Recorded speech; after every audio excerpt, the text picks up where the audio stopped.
Eu penso que já estamos em direto. Quero começar por cumprimentar todas e todos os presentes que nos estão a ouvir, do norte ao sul do país, também ilhas. Vamos dar início a mais uma conferência, deste ciclo de conferências promovido pelas Mulheres Socialistas, Causas com Sentido. Esta é a nossa quarta conferência, dedicada a um tema de extrema importância na atualidade.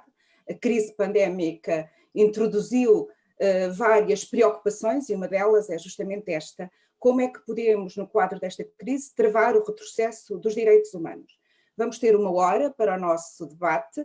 A conferência vai ser, a partir de certo momento, liderada pela Teresa Fragoso, que é Secretária Nacional das Mulheres Socialistas, é também Presidente da SIG, embora esteja aqui na qualidade de Secretária Nacional, e é perita em políticas públicas de igualdade e também de não discriminação. Vamos ter connosco 2 peritos altamente conhecidos, dispensariam seguramente qualquer tipo de apresentação, e eu agradeço desde já muito a vossa disponibilidade para estarem hoje connosco aqui.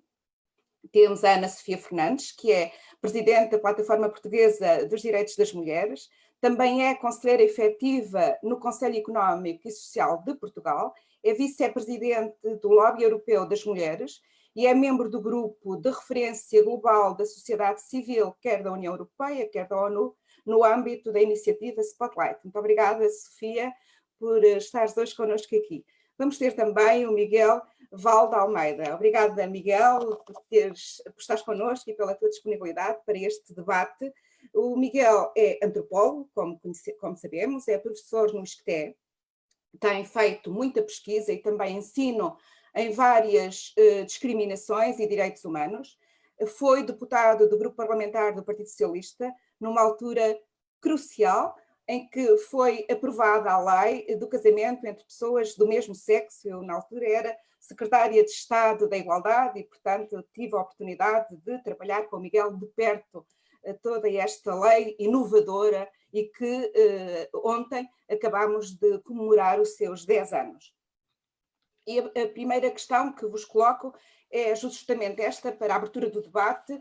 Nós, 25 anos depois da PAP, da Plataforma de Ação de Pequim, 10 anos depois desta lei inovadora, devíamos estar a comemorar os avanços que se têm feito em matéria de igualdade e de não discriminação. E estamos, neste momento, a impedir retrocessos, porque esta crise pandémica seguramente já está a introduzir alguns e é provável que introduza muito mais se não se organizarem políticas públicas no sentido de o impedir. E, portanto, o mote é este: ninguém melhor do que vós para falar sobre estas matérias. E daria de imediato a palavra à Ana Sofia. Força. Então, muito boa tarde a todas as pessoas. É com grande prazer que estou aqui, de facto, a ter esta conversa convosco hoje. E pegando no que a Elsa Paes disse, de facto, eu até considero que se tivéssemos avançado na implementação da Declaração e Plataforma de Ação de Pequim e na efetivação dos Objetivos do Desenvolvimento Sustentável, o impacto desta crise pandémica, que começa por ser sanitária e rapidamente se transforma em uma crise social e económica, não era tão gravoso. Mas eu gostaria de dizer o seguinte: todas as crises são também oportunidades e esta é a maior desde a Segunda Guerra Mundial. Já se calcula que esta será a maior recessão económica desde a Grande Depressão e, portanto, é uma crise que requer um trabalho coletivo, internacional, coordenado entre vários atores, porque o que ela demonstrou efetivamente é que o problema de saúde num país acaba sempre por afetar todos os outros países. Portanto, estamos claramente num cenário de interligação comum. Neste contexto, acho que se tornou evidente que os últimos anos, os últimos 20 anos, caracterizados por políticas liberais, neoliberais, patriarcais, no modelo macroeconómico que era predador tanto do planeta como das relações entre as pessoas, como fomentador da desigualdade, se tornou extremamente evidente. E o mais evidente que eu considero que emergiu desta crise, efetivamente, é que a desigualdade estrutural, com base no sexo entre mulheres e homens, tornou-se por demais evidente. E isto traduz-se no facto de as mulheres, de facto, serem a esmagadora maioria no combate à crise pandémica em termos de saúde, mas serem também a esmagadora maioria das mais afetadas pelas consequências sociais e económicas da mesma. O que remete para o repensar do modelo económico que temos em vigor. Efetivamente, numa situação de confinamento absoluto em que tudo fecha, o que manteve a sociedade a funcionar foram as atividades cuidadoras. E as atividades cuidadoras são aquelas que no modelo macroeconómico tradicional não são valorizadas, portanto não entram nas contas públicas, e quando entram são atividades que são desempenhadas por mulheres, muitas de grandes contextos de vulnerabilidade socioeconómica e de contextos migratórios, e mal pagas. Como sabemos, atividades feminizadas são aquelas que são mal pagas. Portanto, está na altura de repensar o modelo económico, o tal homo económicos que estrutura a macroeconomia, baseado na ideia do autointeresse, claramente falhou em toda a linha e tornou-se evidente que é o trabalho reprodutivo, o tal trabalho do cuidado que manteve a sociedade a funcionar nesta situação de crise. Portanto, repensar o modelo macroeconómico penso que é uma das grandes lições desta crise, o que remete para a questão dos direitos humanos, nomeadamente os direitos económicos e sociais, que são aqueles que têm menos avançado e relativamente aos quais há mais gaps em termos de implementação a nível global. Países com mais infraestruturas de proteção social, países com sistemas, infraestruturas de saúde fortes, foram aqueles que mais facilmente conseguiram lidar com as consequências.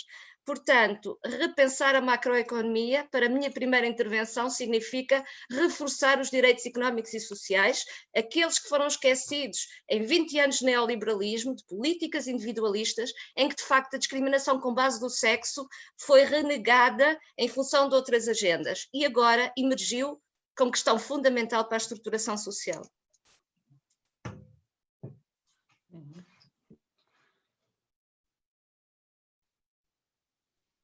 Não te ouvimos, Elsa, estavas sem som. Peço desculpa, não estamos muito habituados. Eu estava a agradecer à Ana Sofia, muito obrigada, Ana Sofia, e estava a dizer que te passaria a palavra de imediato. Força, Miguel. Ok, boa tarde e obrigado pelo convite. Além de fazer minhas as palavras da Ana Sofia, porque acho que concordo a 100% com o que disse, gostaria de fazer 3 pontos bastante breves. Um primeiro de contexto geral em que nos encontramos, um outro sobre a pandemia em particular e outro sobre, eventualmente, o que fazer para reagir aos retrocessos. O primeiro tem a ver com o facto de que nós, no século XX, no plano dos direitos humanos e das discriminações, entramos numa fase completamente nova, porque vimos acontecer a organização global de uma rede de backlash e de contra-ataque aos direitos humanos e à democracia. E essa rede tem uma característica nova porque ela não é simplesmente conservadorismo, ela é contra-ataque organizado, isto é, a tentativa de demonstrar que a democracia, os direitos humanos, a não discriminação, são o novo establishment, são o novo poder, e que se luta contra esse poder de uma forma rebelde e revolucionária. E, portanto, houve uma direita que conseguiu assumir, de forma completamente perversa e hipócrita, o papel a partir de vários meios e de várias iniciativas, em que se incluem alguns segmentos do Vaticano, nomeadamente a doutrina da fé, quando inventou a noção de ideologia de género, por alguns lobbies e fundações que existem concretamente e financiaram, por exemplo, as campanhas pelo não ao aborto e ao casamento igualitário na Irlanda, etc. E que são fundações, sobretudo americanas, canadianas, ligadas a algumas igrejas e segmentos evangélicos, e que vão experimentando formas de ação política, encontram aliados políticos em vários países, o caso do Uganda é famoso, a Rússia também, agora o Brasil, encontram aliados políticos a quem oferecem know-how, sabedoria, não é? Conhecimento sobre como agir em áreas específicas que mobilizam politicamente contra a democracia. E essas áreas são sistematicamente não questões económicas, não questões ideológicas gerais de modelo de sociedade, são questões todas focadas no racismo, no sexismo, na homofobia. Isso tem sido muito bem sucedido da parte deles, como temos visto, aliás, nos Estados Unidos e no Brasil são 2 grandes exemplos disso, E esse é um contexto novo em que nós estamos e que está profundamente ligado a formas de comunicação global que têm a ver com o uso da internet e das redes sociais, das notícias falsas e da criação de uma espécie de histeria coletiva em que as pessoas se entusiasmam com uma enorme volúpia com o facto de estarem a atacar aquilo que chamam o politicamente correto e, portanto, a sentirem-se rebeldes em relação àquilo que imaginam ser o establishment. Portanto, subitamente, no século XXI, nós, as pessoas que defendem os direitos humanos e combatem a discriminação, tornámos-nos numa espécie de grandes burgueses a atacar, não é? E isto é uma coisa completamente nova para nós, mesmo do ponto de vista cognitivo, não sabemos lidar com ela. Ninguém está a saber lidar com ela, ninguém na esquerda está a saber lidar com ela, ninguém nos movimentos de direitos humanos está a saber lidar com ela e, portanto, estamos numa situação gravíssima. Quando chega a pandemia, aí a questão é outra. Ao contrário do que se esperaria, não encontramos um aproveitamento tão grande assim da situação pandémica para criar movimentos de tipo excludente ou de culpar vítimas. Não aconteceu tanto assim. Não se tornou uma coisa tão evidente assim. Houve casos, mas não foi muito evidente. Talvez por medo, talvez por algum impulso de silêncio ou de contenção, mas aquilo que a pandemia revelou foi outra coisa. Revelou, confirmou as desigualdades estruturais com que nós vivemos, até em Portugal isso é bastante evidente. Em Portugal elas são claramente de género, quer dizer, neste momento as mulheres tiveram um triplo trabalho, já não é o duplo trabalho, é o triplo trabalho, porque foi também gerir a pandemia em casa, no trabalho, etc. São as questões migratórias e ou raciais, consoante as situações, que são absolutamente evidentes neste momento ao nível das condições de habitação, dos locais de habitação, do apartheid geográfico, dos meios de transporte, das relações de trabalho, etc. E isso tem sido algo que, devo dizer, que não tem sido suficientemente tratado por todos nós como comunidade, pelos movimentos sociais, pelas próprias instâncias governativas, não tem sido devidamente tratado e devidamente falado. E eu creio que isso é um problema que temos que lidar com ele em breve. Mas isto, eu acho que a pandemia o que fez foi revelar desigualdades estruturais, como aliás a Ana Sofia muito bem disse. E por fim, para não demorar muito tempo, o que é que nós podemos fazer? O que podemos fazer é, evidentemente, no plano da revelação das desigualdades estruturais que a pandemia permitiu, é transformarmos esses aspectos, finalmente, em alvos concretos, discursivamente assumidos, das políticas que viermos a ter de recuperação económica, social e de estabilização, não é? Isto é, temos claramente que falar do género e temos que claramente falar da imigração e temos que claramente falar da racialização da sociedade portuguesa e atacar esses problemas, finalmente, com o seu próprio nome. Esse é o primeiro aspecto. Em relação àquela grande questão de contexto do século XXI, do ataque de uma nova direita, aí nós temos que começar a ser mais imaginativos e provavelmente a usar armas semelhantes nas redes sociais, etc. Não estratégias semelhantes de mentira, mas armas semelhantes para poder mobilizar as pessoas perante este perigo que surge. Mas aí eu devo dizer que sou fraquíssimo, sou fraco a imaginar como é que se faz as coisas, não tenho essa responsabilidade, mas até creio que isso será uma coisa boa para os participantes poderem eventualmente contribuir. Obrigado, Miguel. Estamos todos a aprender como nos defender destes ataques e como evitar estes retrocessos. Passaria agora a palavra à Teresa, que irá fazer a primeira pergunta, quer à Ana Sofia, quer ao Miguel, e a partir daqui moderar o debate. Teresa, força. Muito obrigada, Elsa. Foi um enorme prazer estar aqui a ouvir as vossas questões. Lançaram muitos temas importantes para o debate que queremos dinamizar esta tarde. Se calhar começando pela Ana Sofia Fernandes, que foi a nossa primeira oradora, perguntar um pouco também no atual contexto político e desta questão que levantou e tão bem da economia do cuidar e do papel das mulheres na atual sociedade, olhando aqui um pouco para os planos de recuperação do Covid-19 e toda a estratégia da União Europeia de financiar estas questões, a pergunta que colocava era qual o lugar da análise de género, da análise feminista sobre estes planos de recuperação que estão agora a ser desenhados, onde é que podemos ter este enfoque e alertar quem toma as decisões políticas? Sim, essa é de facto a grande questão neste momento que nos deve mobilizar para a ação, porque não basta a identificação clara, que já fizemos, agora há que atuar em conformidade, e aí concordo com o Miguel Valdealmeida. E, portanto, centrar, de facto, a discriminação com base no sexo e as discriminações de género consequentes, é fundamental. Isto implica, de facto, que tenhamos a possibilidade de assegurar que o pacote de recuperação, o que o secretário-geral das Nações Unidas utilizou a terminologia em inglês Building Back Better, portanto, construir melhor, posso traduzir assim, construir melhor, seja de facto informado por um conjunto de princípios. As orientações das Nações Unidas neste momento são claras. Os princípios são direitos humanos, portanto, estratégias de recuperação baseadas nos direitos humanos.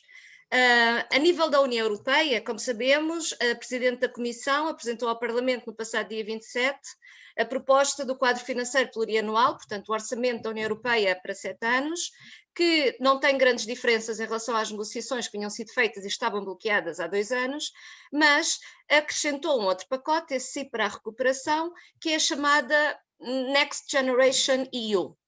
E eu acho que o nome é sintomático. As escolhas que fizermos neste momento, em termos de onde vamos investir os recursos, vai ter impactos significativos na próxima geração. E pensando no caso de Portugal, nós temos uma geração que na prática está a sofrer 2 crises. Isto é demasiado para a história de um país. Foi a crise de 2010, que nos atingiu em 2010, e agora esta crise. Para jovens que sofrem o impacto de uma crise em tão pouco tempo, isto de facto pode ser dramático. O que nós, enquanto movimento de mulheres ao nível europeu, queremos e fizemos saber é que este pacote tem que respeitar aquilo que é o que está previsto nos tratados. Desde logo, promoção da igualdade entre mulheres e homens e inclusão transversal e sistemática da igualdade entre mulheres e homens em todas as áreas de política. Ou seja, tem que ter medidas de ação positiva traduzidas em fundos. Já que estamos a falar de metade da população da União Europeia, as mulheres devem beneficiar destes fundos e tem, simultaneamente, que assegurar que a perspectiva de género, os tais orçamentos sensíveis ao género, são efetivados até pela própria Comissão Europeia. Isto é fundamental.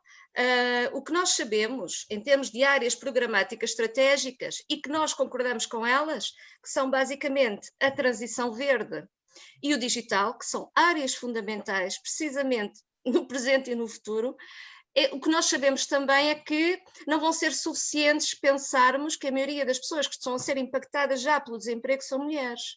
Porquê? Devido à segregação das profissões. Na área digital e na área do clima, a grande maioria de profissionais são homens. Na área do cuidado, as tais profissões que agora verificamos que são essenciais ao funcionamento da sociedade, e sendo o emprego das mulheres aquele que está a ser destruído mais rapidamente, e vai ser com o digital também, há que pensar este pacote económico também para fazer face à necessidade da criação de empregos para as mulheres. De outra forma, não teremos uma União Europeia a agir de acordo com os tratados. E nós, enquanto Lobby Europeu das Mulheres e Plataforma Portuguesa para os Direitos das Mulheres, que estamos a fazer esta pressão junto à Comissão Europeia, e sabendo que o Conselho irá reunir brevemente sobre esta matéria, gostaríamos também de ver o Estado português, que é um dos mais progressistas nestas matérias, aliás, introduziu os orçamentos sensíveis ao género no Orçamento de Estado, que trouxeste esta discussão também para o Conselho Europeu. Isto parece-nos fundamental, porque quando falamos também em democracia e falamos nos riscos na democracia hoje em dia, a verdade é que as mulheres também votam e as mulheres também são contribuintes e, portanto, todo este dinheiro, se não tiver de facto repercussões positivas nas condições de vida das mulheres, irá dar um sinal extremamente negativo. Portanto, é simplesmente justo e é simplesmente agir de acordo com os tratados. Esta é uma dimensão que nós consideramos fundamental, o que implica desde logo ter estatísticas desagregadas por sexo, fazer um estudo do impacto de género dos pacotes de investimento por áreas de política e, obviamente, traduzi-los em orçamentos sensíveis ao género. Isto é verdade em termos de orçamento da Comissão Europeia, mas também é verdade em termos de pacote nacional que irá ser desenhado ou estará já a ser pensado neste momento. Portanto, as questões estão intimamente ligadas e, portanto, trazer esta discussão também a este nível em Portugal é essencial. E eu diria simplesmente coerente com a matriz do governo que temos em vigor neste momento.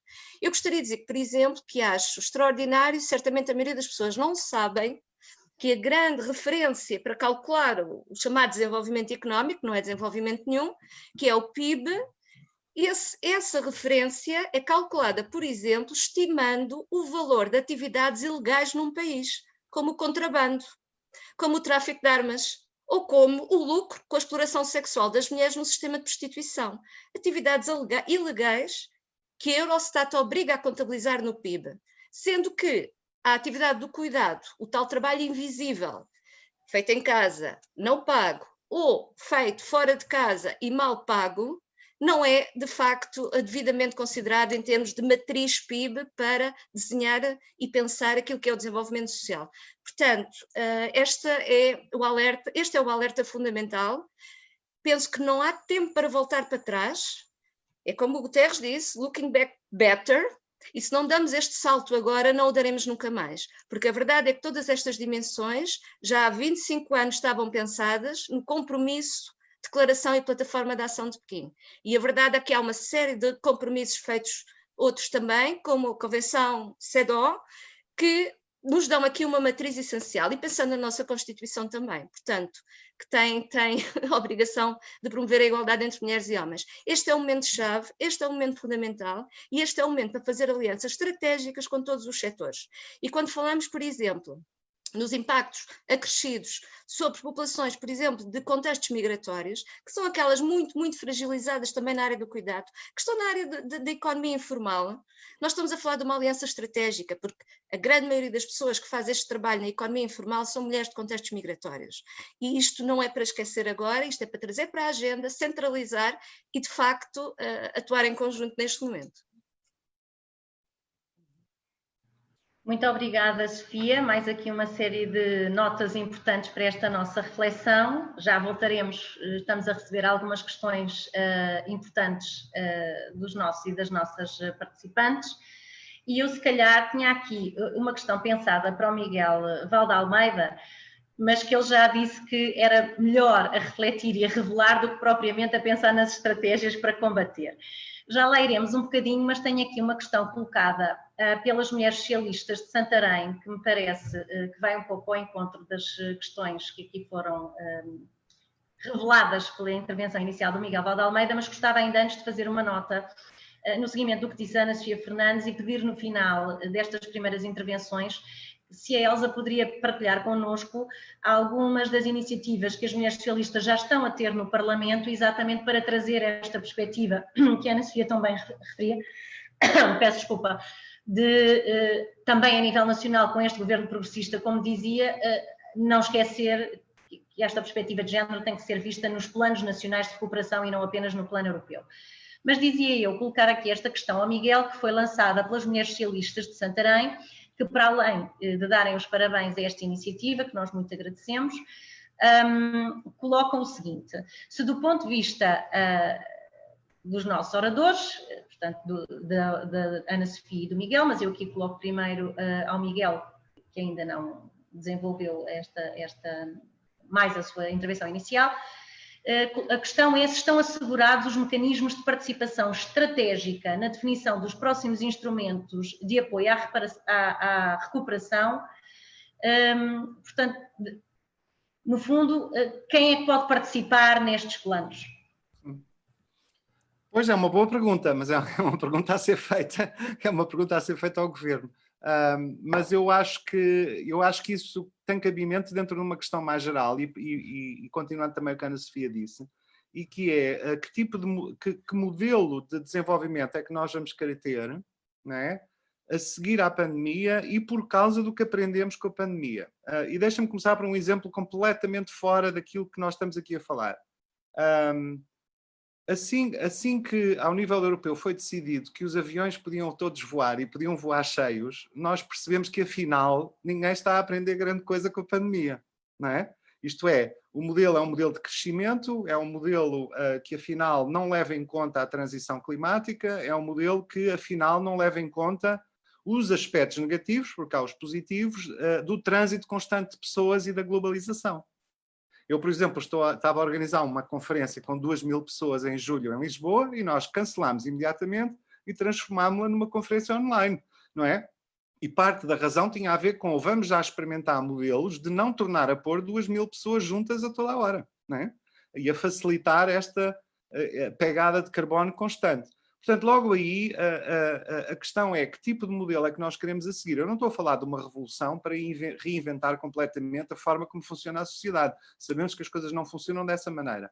Mas aprender alguma coisa com a pandemia no sentido estratégico de o que é que queremos fazer. E isto prende-se com as questões que estamos aqui a discutir, porque justamente aquilo que é preciso fazer é reconhecer que as desigualdades que foram tornadas evidentes com a pandemia agora sejam levadas em conta a sério, identificadas e escutadas as pessoas que representam esses grupos que estão em situação de desigualdade. E eu repito, eu acho que a questão de género é absolutamente fulcral, porque justamente se nós queremos pensar numa estratégia de desenvolvimento diferente a seguir, temos que pensar justamente numa sociedade do cuidado. E eu não estou a dizer que o cuidado tenha que ser relegado às mulheres, acontece é que ele tem sido relegado às mulheres, mas o investimento numa economia do cuidado é uma coisa que eu não estou a ouvir falar. Eu estou a ouvir falar da transição verde, estou a ouvir falar do digital, maravilha, tudo bonito, mas não ouvi falar do cuidado, não é? Indiretamente, o reforço do Estado Social, sem dúvida. Mas, por exemplo, nós vivemos num país onde vimos pela pandemia que os lares para a terceira idade são uma desgraça absoluta. Absoluta. E isso é a economia de cuidado a desenvolver, não é? E depois sabemos que muito desse cuidado, como a Ana Sofia disse, está ligado ao trabalho feminino, mas está ligado também ao trabalho migratório, feminino migratório, e depois também a um trabalho que é racializado, porque não é necessariamente migratório. E, portanto, nós temos que pensar também nisso. E pensar nas condições de vida de uma parte significativa da nossa sociedade, com enorme pobreza e miséria, muitas vezes reforçada pela situação migratória ou pelo apartheid racializado, e isso tudo tem que ser trazido para a mesa e falado nesses termos. E não tem sido. Mesmo agora recentemente, na semana passada, no reconhecimento de onde é que estavam alguns focos de pandemia, eles foram falados de forma universalista e genérica como locais de exclusão e de pobreza, mas não foram falados como locais sociologicamente marcados pelas redes migratórias e pela racialização. Eu acho que ainda temos que dar esse passo. E isso tem a ver com o cuidado e tem a ver com o investimento numa economia de cuidado também. E, portanto, eu acho que há atores e não têm sido, de certa maneira. Nós estamos um bocadinho reduzidos à representação partidária, o que obviamente é necessário. Depois conseguimos, através de alguns esforços, fazer ouvir outros segmentos da sociedade, por exemplo, a LGBT numa determinada época, mas também porque parte dos elementos do movimento LGBT carregam consigo outro tipo de privilégios sociais que permitiram que essa porta fosse aberta e outro tipo de discurso e de formação, mas temos que ouvir outros segmentos da sociedade que estão muito mais marginalizados, para que, justamente nas estratégias de recuperação, possamos ter isso que podíamos chamar uma economia do cuidado como uma prioridade paralela às questões da transição digital e da transição climática ou da reindustrialização verde e digital. E isso eu sinceramente não tenho ouvido muito, porque temos ouvido muitos elogios nossos, logo, ao Estado Social como absolutamente fundamental para garantir a resistência a situações pandémicas, por exemplo, mas justamente o Estado Social é o cuidado, é o cuidado na sua dimensão mais alargada, e é a altura de nós começarmos a falar disso de uma forma mais evidente.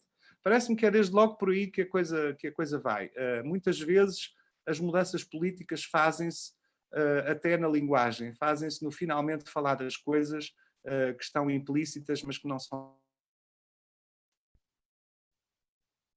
Não sei, eu não queria ocupar muito tempo. Sim, não, e ocorreu-me, a propósito da questão e desta última frase que dizias, da linguagem e do peso das palavras, e não será por acaso que a Assembleia se chama o Parlamento e que a palavra tem a força que tem na vida política de um país. E também a força para o negativo, como falavas há pouco, as questões das ideologias de género e como a palavra pode tomar o espaço e o peso tão relevante. Daí, quando dizias na tua intervenção inicial, temos que falar de género, migração, e uma das formas provavelmente de combater é afirmarmos, não termos receio de falar sobre estes assuntos. Ainda assim, esta questão é tão complexa e completa que eu pegava na questão das mulheres socialistas de Santarém e trazia novamente a Ana Sofia, dizendo, se não estiverem totalmente garantidos estes mecanismos de participação da sociedade mais alargada, e para além de algumas sugestões que o Miguel aqui deixou, o que é que te parece, Ana Sofia, formas de contornarmos esta questão e de garantir a participação de todos os setores no desenho dos planos internos de recuperação? Precisamente um dos eixos das orientações das Nações Unidas relativamente aos planos de recuperação é a participação, é o direito à participação. Portanto, esse é um eixo fundamental.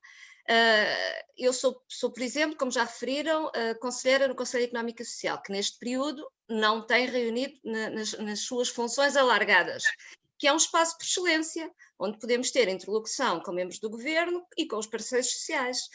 Isso seria importante, isso não está a acontecer. Enquanto movimento de mulheres, e pegando um bocadinho nos espaços de participação, eu devo dizer também que a linguagem e a comunicação institucional, e concordo com Miguel Valde-Almeida, é essencial para visibilizar os problemas. E, infelizmente, eu devo dizer que em termos internacionais tenho visto, de alguma maneira, uma diluição das referências à discriminação com base no sexo, o que me preocupa. Portanto, esta crise voltou a mostrar que as diferenças sexuais têm implicações de género e, portanto, temos que lidar com elas e voltar a falar sobre estas matérias. Portanto, o sexo enquanto categoria de análise social é essencial e a crise tornou-o evidente. Por outro lado, enquanto organizações de mulheres, enquanto sociedade civil organizada, que no nosso caso, a Plataforma Portuguesa para os Direitos das Mulheres é a única plataforma da sociedade civil organizada, com 29 organizações, há muitos coletivos e é importante que existam e temos relações com eles, mas enquanto sociedade civil organizada, a plataforma é a única em Portugal, com relações com a União Europeia, sociedade civil a nível europeu e com relações internacionais, nomeadamente Estatuto Consultivo no Conselho Económico e Social das Nações Unidas. Nós temos por esta via acesso a um manancial de informação extraordinário, o que as nossas organizações membro, nomeadamente, por exemplo, a Associação das Mulheres de São Tomé e Príncipe em Portugal, relatam do que é a vivência comunitária interrompida por via da necessidade de confinamento e o que isto veio trazer de dificuldades nas relações, por exemplo, aquelas mulheres que iam trabalhar e não tinham com quem deixar as crianças por causa da distância social, isto mostra de facto a discriminação múltipla e interseccional que existe e que tem que ser considerada neste contexto. Por outro lado, parece-nos evidente que qualquer plano de recuperação que não ouça, neste caso, as mulheres, significa que é um plano de recuperação que não deu, que efetivamente quem está a desenhá-lo não fez a devida análise sobre a situação que estamos a viver, porque a situação entra pelos olhos adentro. No início do confinamento, muitas profissões podiam desaparecer, que ninguém dava por elas. Agora, profissões ligadas ao cuidado foram aquelas que nos permitiram sobreviver. E, portanto, quem as faz, na maioria, são mulheres. Não ter este olhar, neste momento, na construção de um plano de recuperação, ou seja, não pensar em que áreas se vai investir e quais os impactos nas mulheres, diferenciados nas mulheres e nos homens, desse investimento, é ir contra a evidência que nos entrou pelos olhos adentro, embora eu concorde que por vezes ainda sinto que estou a viver dentro de um filme, mas não, isto é a nossa realidade e está para ficar. Isto a partir de agora nada vai ser igual. Portanto, enquanto movimento de direitos humanos das mulheres, nós reivindicamos de facto a possibilidade de ser ouvidas relativamente a estas matérias e, na prática, tão simplesmente chamar a atenção dos compromissos que até já existem em Portugal, em orçamento do Estado, orçamentos sensíveis ao género, orçamento com impacto de género. Todo este pacote financeiro tem que ser analisado nesta perspectiva. Tem que fazer uma análise do seu impacto sobre as mulheres e sobre os homens. Tem que haver indicadores desagregados por sexo. É fundamental. Portanto, ouvir as organizações representativas das mulheres parece-me que é essencial neste momento e, obviamente, nós trazemos todas as questões específicas que decorrem da discriminação múltipla e interseccional, porque é diferente ser uma mulher, por exemplo, amblíope ou cega, quando foi a questão da comunicação no início relativamente à pandemia. Todas as vivências na área da deficiência têm que ser pensadas neste contexto também. Que recursos é que temos, que mecanismos é que temos para assegurar que estas pessoas podem ter uma vivência participada na nossa sociedade nestas condições? Pessoas cegas, por exemplo, terem que usar a máscara, que é essencial, significa que não podem usar o seu olfato para se deslocarem.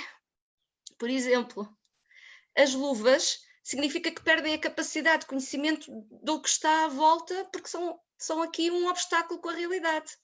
Portanto, sabendo nós que as mulheres são as mais afetadas, sabendo que todos os indicadores de pobreza são mais negativos sobre as mulheres, e sobre as mulheres nestes contextos, como dizia o Miguel Valde Almeida, muitas delas racializadas, mas oriundas da Europa de Leste, migrantes, até as mulheres refugiadas. Lembrem-se no início, indicações para lavar as mãos em campos de refugiados, onde nem sequer há água, distância social, impossível. Portanto, a nossa sociedade de facto não estava preparada para esta crise. As medidas tiveram que ser implementadas sem dúvida, e ainda bem que o foram. A questão é que temos que pensar daqui para a frente que sociedade pode funcionar sem pôr em causa os direitos, de facto, da população, e neste caso das mulheres, em toda a nossa diversidade, enquanto mais de metade da população. Isto é essencial neste momento. Obrigada, Sofia, por mais esta reflexão. Entretanto, temos mais questões a chegarem através do Facebook, e eu gostava de vos colocar aqui a questão da Filipa Carreira Barbosa. Ela pede e ao orador se podem comentar sobre a discriminação das mulheres, especialmente na investigação no mundo académico. Se calhar começava pelo Miguel, a Sofia acabou de intervir, e o Miguel vem do mundo académico. Pois, vimos todos, um bocado.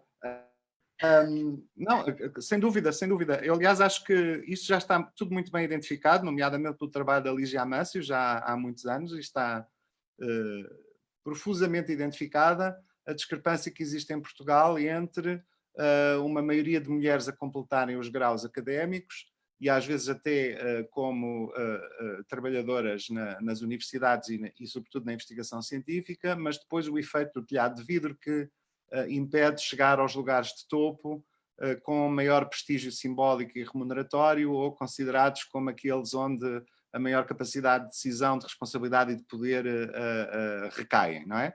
E, portanto, isso é evidentemente um efeito de uma discriminação completamente contida dentro daquilo que é a vida científica e académica.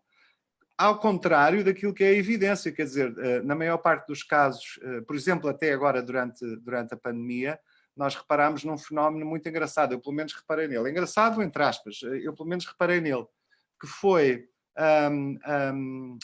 o protagonismo no sentido do valor científico e da contribuição para a inovação e para a proposta de soluções de combate à pandemia, o protagonismo de cientistas mulheres, não é? Mas no background, isto é, numa espécie de referidas em segundo lugar nas notícias, mas aquilo que foi a presença nos telejornais, não é? Ou na linha da frente da comunicação com o público, foi toda profundamente masculina.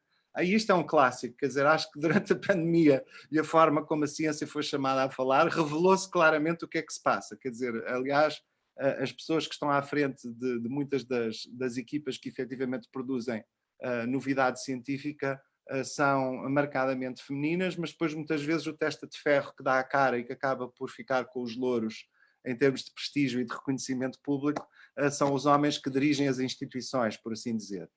E isso, de facto, é apenas um reflexo daquilo que é a forma mais digamos, estranha de discriminação por género, porque ela acontece justamente num meio que é suposto não a ter, não é? Ou que é suposto não precisar dela, ou que tem um discurso que diz que isso é irrelevante, por assim dizer. E, portanto, temos que identificar essas formas com muitíssimo mais cuidado. Como, aliás, acontece em muitas outras áreas. Em muitas outras áreas vê-se isso a acontecer. onde normalmente as pessoas acabam por ter uma espécie de cegueira em relação ao género, é justamente num aspecto que temos estado a vincar aqui nesta discussão, que é na profunda feminização daquelas áreas da vida económica e social, onde a precariedade, a exclusão, a perda rápida de emprego e a falta de apoio mais acontecem.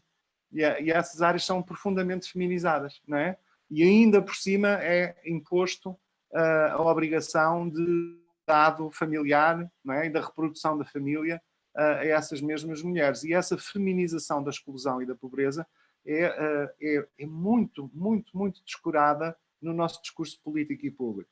Basta pensar até, se as pessoas estão maçadas de ouvir o Miguel Valde Almeida falar das imigrantes, das negras, etc., e das empregadas domésticas, até posso falar de outra que provavelmente afeta muito mais os portugueses brancos de classe média. Basta pensar como a velhice é feminizada, e a velhice pobre é feminizada, e a população dos lares é profundamente feminizada.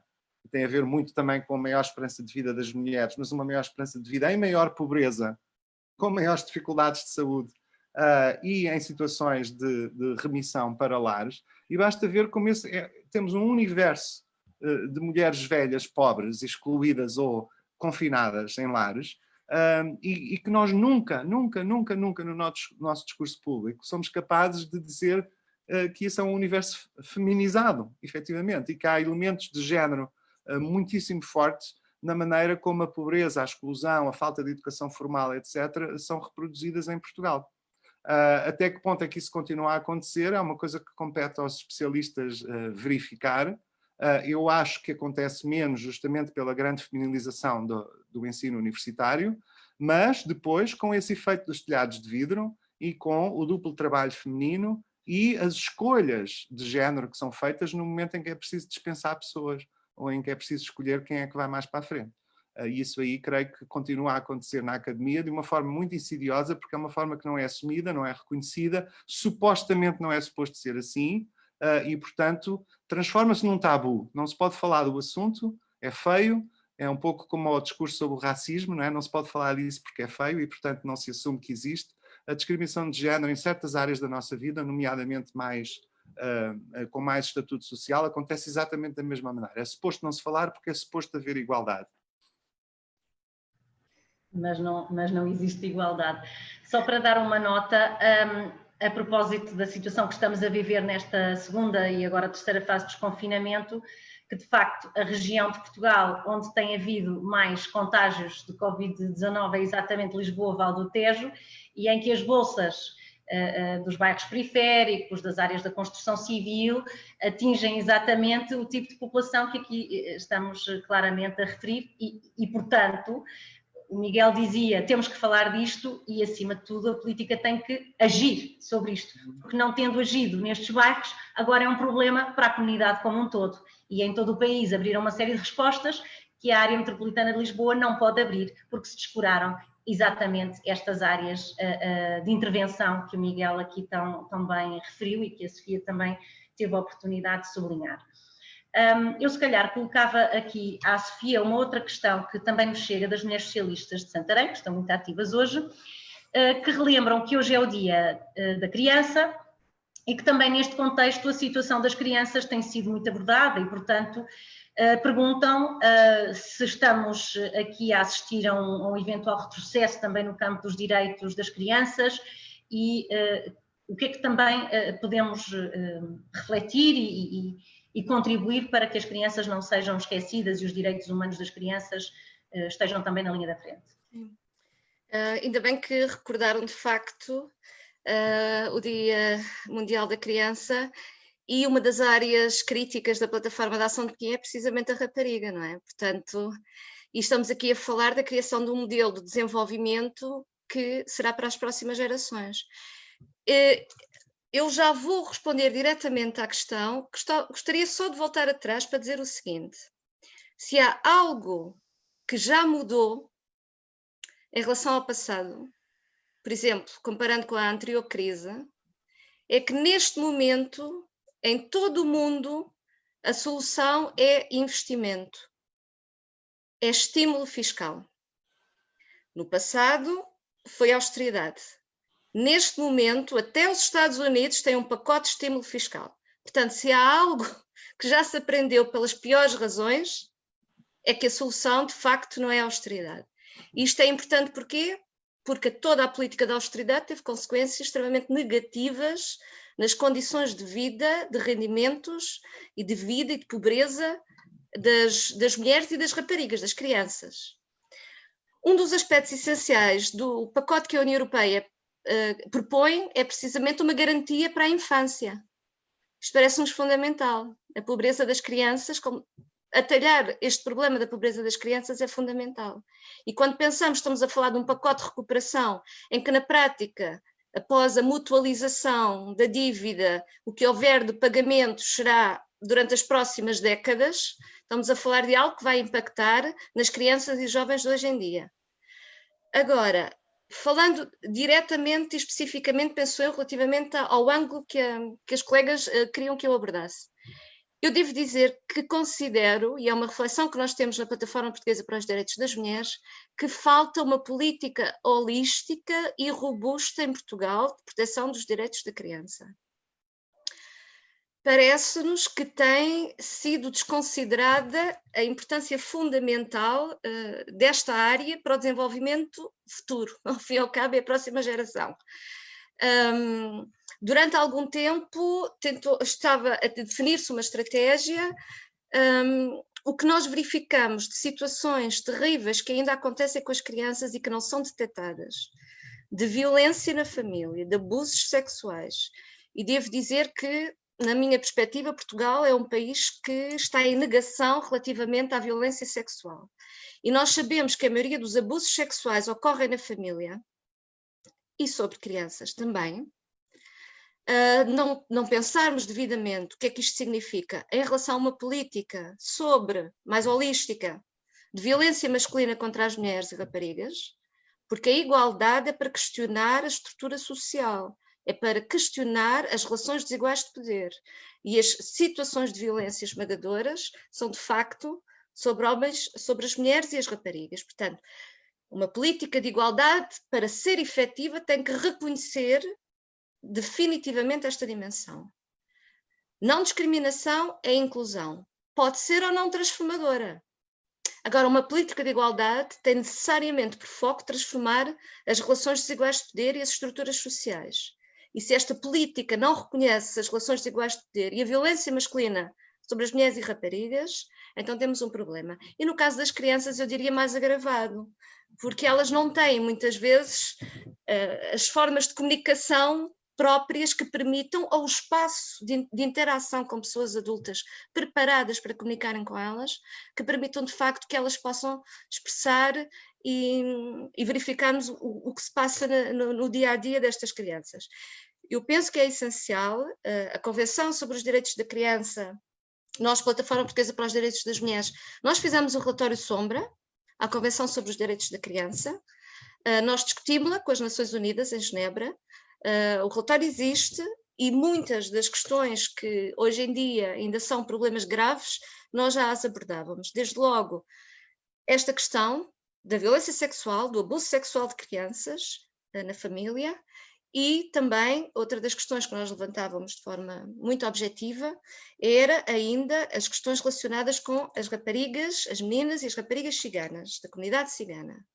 Porque, de acordo com a Convenção dos Direitos da Criança, é-se criança até aos 18 anos. De acordo com a Convenção de Istambul, estamos a falar também do universo até aos 18 anos. Ter no nosso país ainda a possibilidade do casamento, que é, na minha perspectiva, ainda uma instituição patriarcal, ter na nossa legislação a possibilidade de o casamento ocorrer a partir dos 16, desde com a autorização da família, é algo que nós temos vindo a levantar como um atentado aos direitos humanos das crianças e relativamente ao qual Portugal já recebeu recomendações de vários organismos de direitos humanos internacionais. Portanto, esta é uma situação que ainda nos preocupa de sobremaneira, para além de todas as outras, não é? Que decorrem precisamente das condições específicas da vivência na comunidade e das relações desiguais de género que são reforçadas por tradições que vão contra os direitos humanos. Poderia falar de muitas outras crianças. Poderia dizer, por exemplo, que no período em que as escolas estão fechadas, menos possibilidade temos de verificar, por exemplo, ou de despistar situações de mutilação genital feminina. Há muitas situações relacionadas e que têm que ser todas elas pensadas e, portanto, uma política holística em relação aos direitos da criança, na minha perspectiva, é fundamental. E não esquecer que as crianças também são raparigas, com problemas específicos. E que isto também já estava na plataforma da Ação de Pequim, Área Crítica Rapariga, há 25 anos. Obrigada, Ana Sofia. Tenho aqui um comentário da Filipa Carreira Barbosa, que agradeceu a resposta, porque ela, enquanto investigadora e comunicadora de ciência, diz que sentiu-se discriminada em toda a sua carreira e, portanto, agradeceu aqui o contributo do Miguel para a sua reflexão. Entretanto, tenho aqui uma pergunta da Maria Luz Lopes, que coloca, neste contexto atual que vivemos, que a própria democracia está posta em causa e que a forma como a intervenção económica vier a ser orientada, de alguma forma também poderá ditar a própria qualidade da nossa democracia. Pois, exato, mas deixa-me primeiro dizer só um minuto ainda sobre as crianças, porque acho que é um assunto muitíssimo importante. Eu acho que nós temos uma tradição política e até sociológica em Portugal de olhar para as crianças apenas em dois aspectos, apenas pelo lado da educação e do reforço da escola pública, o que obviamente é super necessário, a questão não é essa, e isso tem a ver com o nosso atraso estrutural e histórico, recuperar e fazer com que toda a gente tenha educação formal, etc, etc. E olhamos para as crianças / jovens do ponto de vista do seu futuro profissional e de emprego. E temos um sistema de ensino absolutamente pervertido em função da ideia da empregabilidade, não é? E só nos preocupamos com isto. E depois temos umas instituições pobrérrimas, fracas, laças, incapazes, mal fornecidas, que têm a ver com aquilo que a Ana Sofia falou. E a gente vê isso a acontecer com as CPCJs, a gente vê isso a acontecer com a proteção das crianças, e vemos isso a acontecer com os constantes crimes e escândalos que acontecem envolvendo crianças, com uma espécie de pudor que o Estado português tem de intervir nas famílias, não é? Como se a família fosse uma espécie de ilha autogerida, uma espécie de região autónoma, não é? Além dos Açores e da Madeira, depois há as famílias, não é? Uma data de regiões autónomas. Não é assim, não pode ser. E temos, de facto, que ter uma política muito mais vasta e preocupada com as crianças como seres autónomos e merecedores da proteção e do cuidado público e coletivo do que aquilo que temos. Agora, em relação a essa outra questão da democracia, tem muito a ver com a primeiríssima coisa que eu disse aqui hoje, não é?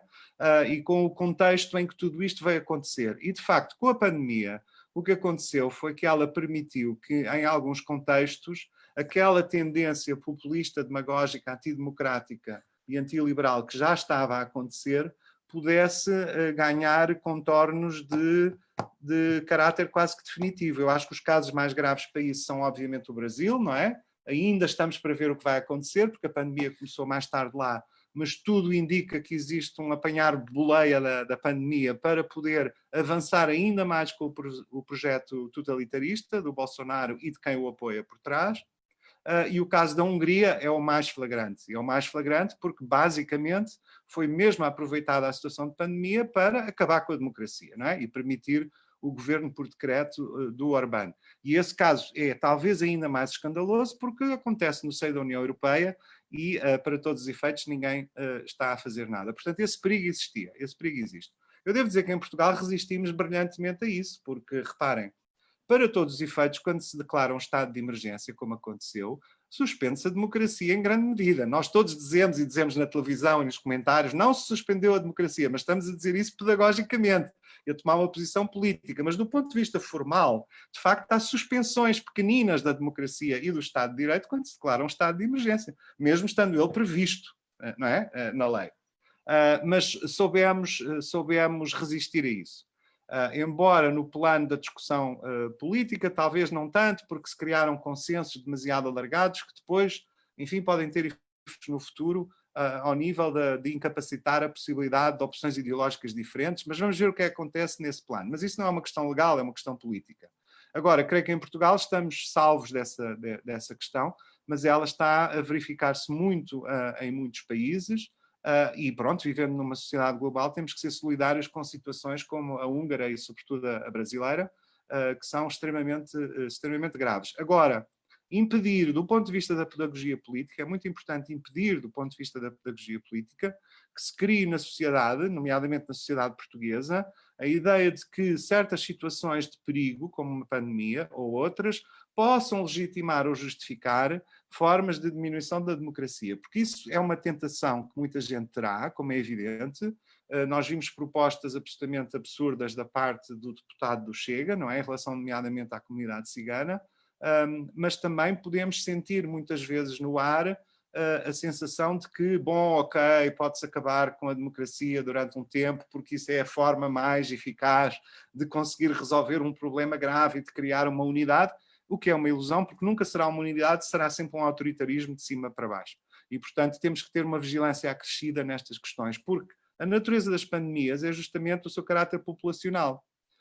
E, portanto, isso significa que é muito fácil eu confundir as diretivas de uma autoridade de saúde para o controle do comportamento das pessoas com diretivas do Estado para o controle político do comportamento político das pessoas. É muito fácil fazer confusão entre as duas coisas.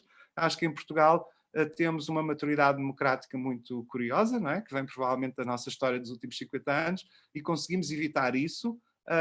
E é muito importante que falemos disso e que passemos essa experiência para o exterior também. Obrigada, Miguel. Não posso deixar de fazer também a minha reflexão nesta última nota que fazias. Acho que sim, que há uma maturidade, mas às vezes também depende de quem detém as lideranças a cada momento. E se calhar não é desinteressante sublinhar que o atual Primeiro-Ministro e Secretário-Geral do Partido Socialista, desde a primeira hora, que não queria um estado de emergência e que achava que podia avançar com uma situação de calamidade, que é o que temos agora. E que foi o Presidente da República, que acaba porque vem de um espaço político mais à direita, enfim, constitucionalista e com outras preocupações, com certeza legítimas, que mais insistiu. Portanto, eu acho que também tem a ver com os protagonistas políticos do momento que souberam ter essa maturidade. Nem sempre em Portugal as diferentes lideranças tiveram essa maturidade. Da mesma forma que hoje o líder do maior partido da oposição, o Rui Rio, dizia consensos no combate à pandemia, agora que estamos em desconfinamento vamos começar a ver clivagens, o que de alguma forma também diz a propósito da sua capacidade de maturidade política para fazer vincar a nossa democracia. E ainda bem que assim é. Estamos a chegar às 19h30 e eu perguntava à Elsa Paes se há ainda espaço para colocar mais questões que ainda temos de algumas das pessoas que nos estavam a ver a partir do Facebook, ou se o nosso horário é mais rígido.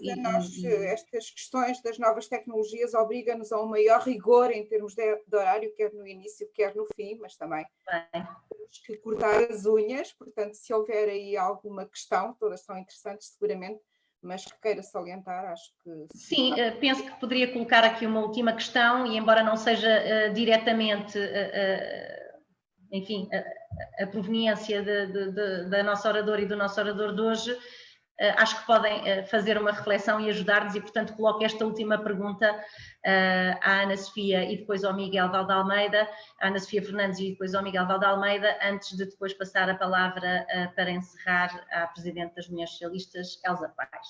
Então, digamos que é uma pergunta um bocadinho em forma de comentário e afirmação, mas que acho que pode ser um mote de reflexão, que nos é colocada pela Ana Paula Quintas, e que diz, a propósito da intervenção inicial do Miguel, que se as desigualdades foram postas em evidência, foram aqui claramente reveladas pela situação da pandemia, ela acha que o pior estará para vir, com os já prometidos cortes na função pública, que ela aqui designa como eterna classe sacrificada e sempre causadora das crises financeiras do país.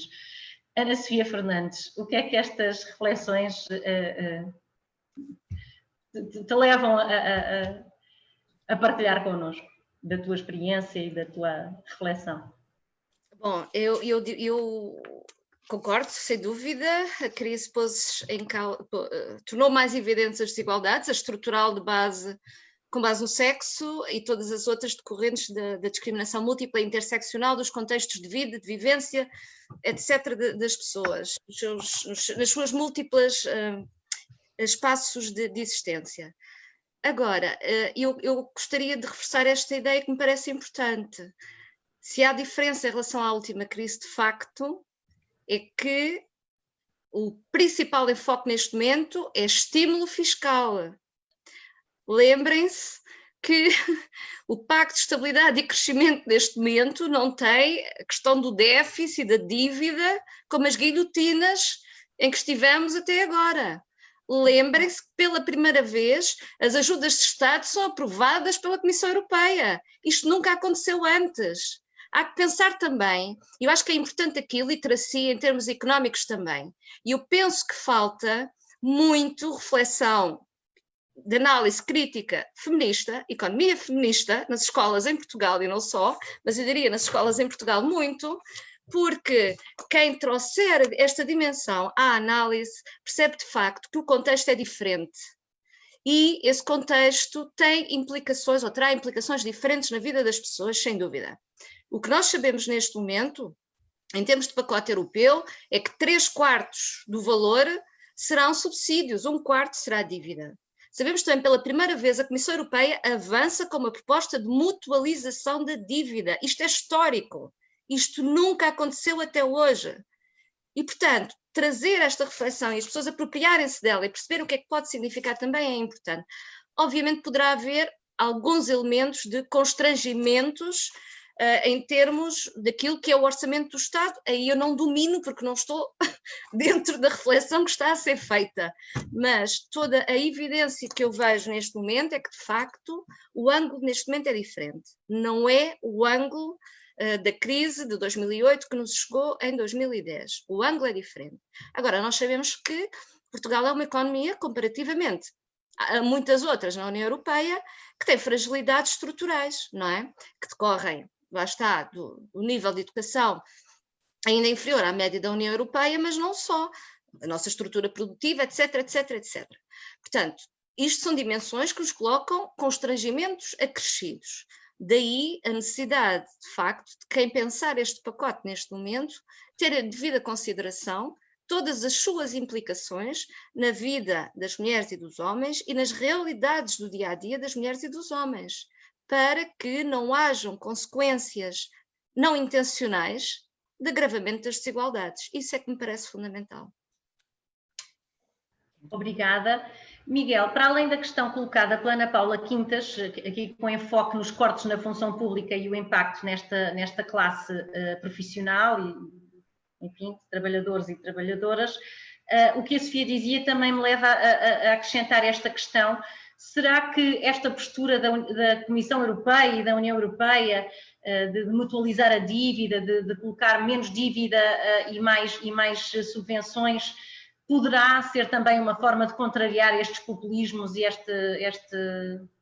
enfim, que temos vindo a assistir nos últimos anos? Olha, eu começaria só por dizer que concordo completamente com o que a Ana Sofia disse e também que, apesar de achar que existe uma espécie de preconceito neoliberal contra a função pública, se nós virmos os números, vemos que a função pública em Portugal tem um peso menor do que em muitos países da Europa e do mundo e de facto ela sofreu muito com a política da Troika, mas também não devemos esquecer que nesta nova economia em que vivemos ao nível global, nesta fase do capitalismo, como se costuma dizer, existe um segmento absolutamente martirizado, que é o segmento do precariado, não é? Dos trabalhos precários, dos trabalhos absolutamente sem contrato, de uma economia completamente informal e de pessoas transformadas verdadeiramente em mercadoria, que é qualquer coisa em relação às quais é mesmo muito difícil que as ajudas e os subsídios, mesmo destes pacotes positivos, eu concordo com a Ana Sofia, venham a ter efeito. Ou seja, é preciso políticas muito bem pensadas e novas para que este enorme segmento da sociedade possa efetivamente sobreviver, porque senão nós temos uma geração, aliás o Costa disse isso também, senão nós temos uma geração completamente perdida, não é? Completamente perdida, que perdeu com com a perda de rendimentos dos seus pais na intervenção da Troika e perde agora com a incapacidade de ter contratos de trabalho, de prosseguir uma vida profissional, etc., e de estar condenado ao precariado. Portanto, eu acho que a questão do dinheiro que vai vir da Europa é de facto um game changer, como se costuma dizer, mudou as regras do jogo e a pandemia permitiu isso.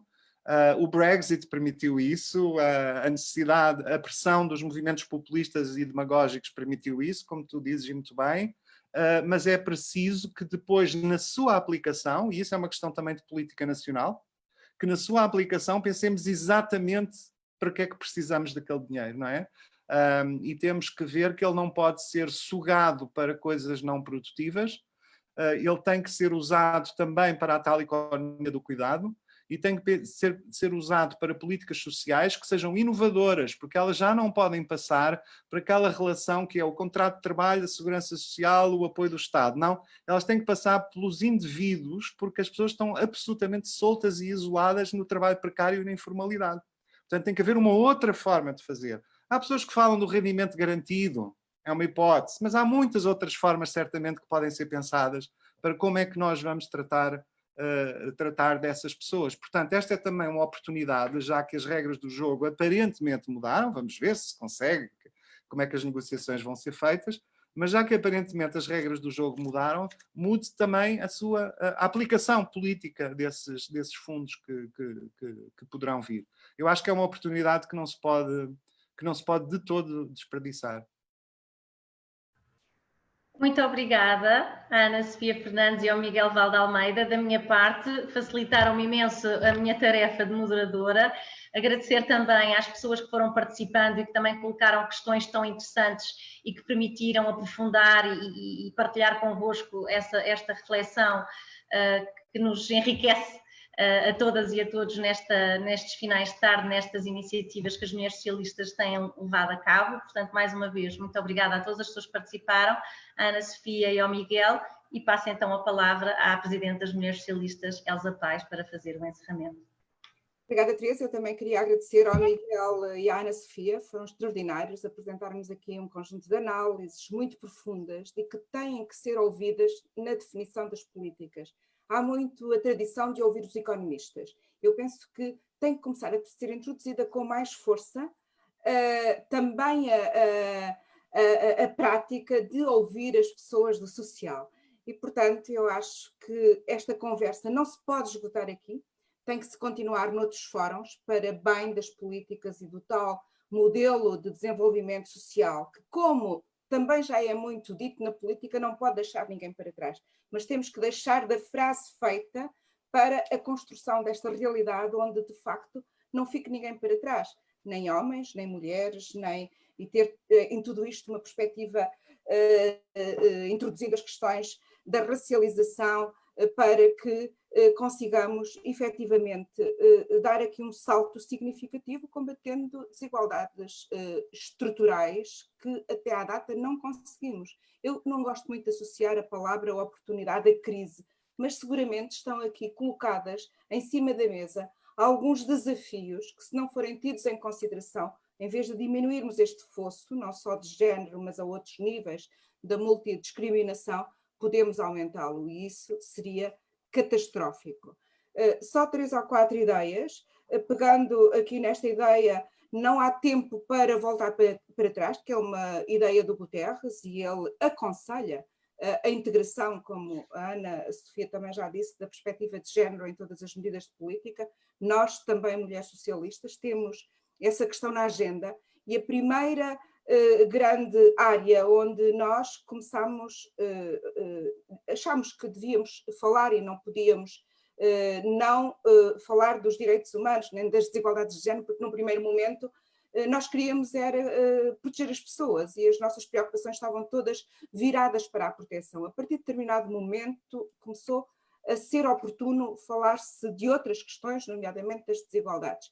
E a primeira pergunta que nós fizemos ao governo foi, desde logo, em todo este apoio urgente, excepcional, ao trabalho das famílias para ficarem em casa com os filhos, das 170 mil pessoas apoiadas, quantas são mulheres? Não sabíamos.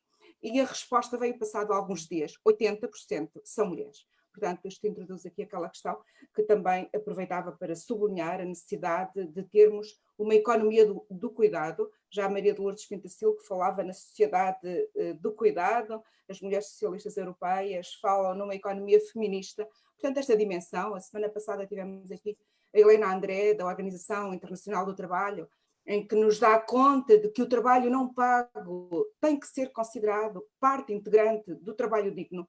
Eu acho que ou aproveitamos agora para dar este salto e valorizar também, como pede o António Guterres, o trabalho não pago, ou então perdemos esta oportunidade para o fazer.